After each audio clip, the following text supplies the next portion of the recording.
Hello, I'm Dan Hunneyman. This is my 2020 Ford Ranger with the GFC version 2. In this video, I want to be careful here because I really have been impressed with Go Fast campers. I think they really stand by their product. I've been very impressed. I don't know if you've watched any of their YouTube videos about how they make, kept up with demand and how they manufacture. One of the things that, and I think it's been seen more in the Pacific Northwest, if you start doing research on Facebook or online, you'll see so some people have complained a lot about like water intrusion problems in the tent. And I did have some. Mine was not as severe as some people have had. For me, the worst thing, if there was like, 2 or 3 days of rain, I'd open up the camper and like the outer inch of the cushions would be wet. And if I opened it up, it usually dry out just fine. My camper never got completely soaked, all right? So March 29th, I headed out from my house March 21st.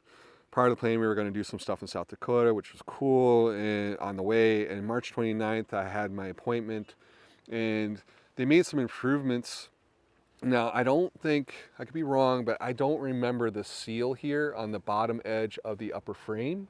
So I think maybe they added that. You also see drill holes in the side. So that might be counterintuitive. Like, why are you drilling holes if I got water coming in?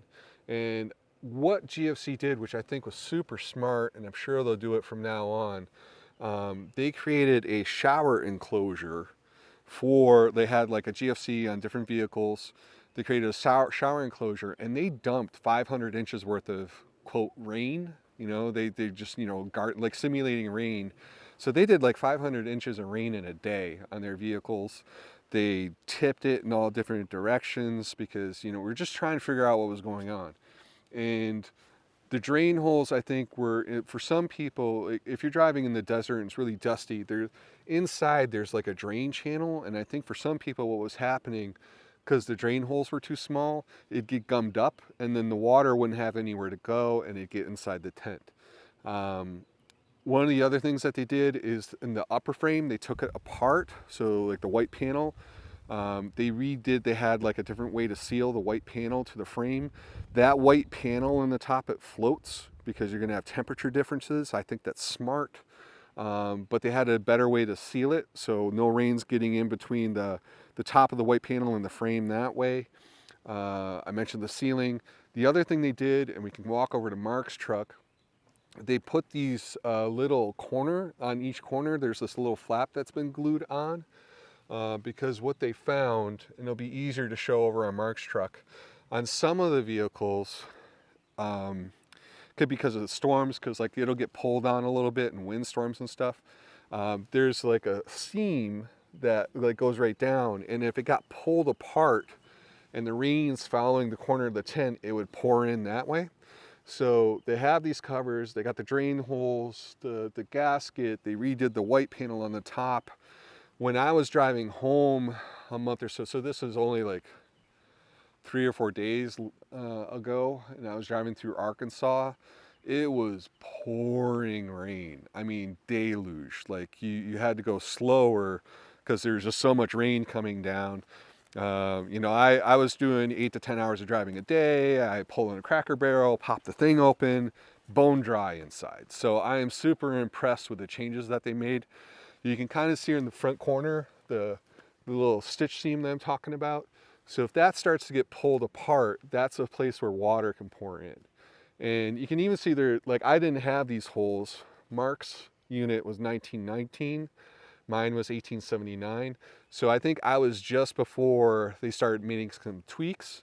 But I think they really got it solved at this point. And, it is a tent, some people could argue, water getting intense is part of life, but they really took it seriously. I was really impressed with professionalism. You can just put in a service request ticket. We'll put the link into that. So if you are having, wet cushion issues, you can get that fixed. I really think they've locked it down. And I don't even want to diminish I think a lot of the guys are having problems in the Pacific Northwest, and there's a few here or there throughout the country. I I'm not saying people have had water intrusion issues, but what I'm saying is that I think they've really figured out the best ways to deal with it and fix it. So I've been really impressed. Didn't cost me anything. I was doing my road trip across country, and GFC, I believe, has started to, they're doing collaborations with other shops. So not everybody's going to have to drive to Montana. They're sorting out so that they can get you a garage closer to where you are. But I think they really have stood by their product. They've not been shady at all.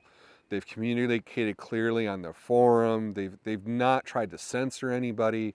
I think it speaks volumes to their stand-up guys. So I just want to be direct with you about, I did briefly have the issue, driven through torrential rain. I don't have the issue anymore. I've just been really impressed that I think they figured it out. So I love it. It's a GFC roof tent. It's a great product.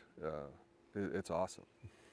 And that's why we wanted to do this video. So we just wanted everyone to know what some of those updates were, just in case you were wondering, because not everyone has a vehicle that has these modifications, and you can, especially with the used units, you can look very quickly to determine if they've had those upgrades. But if you're having the leaks, get a service ticket in. All right. Thanks, man. You're welcome.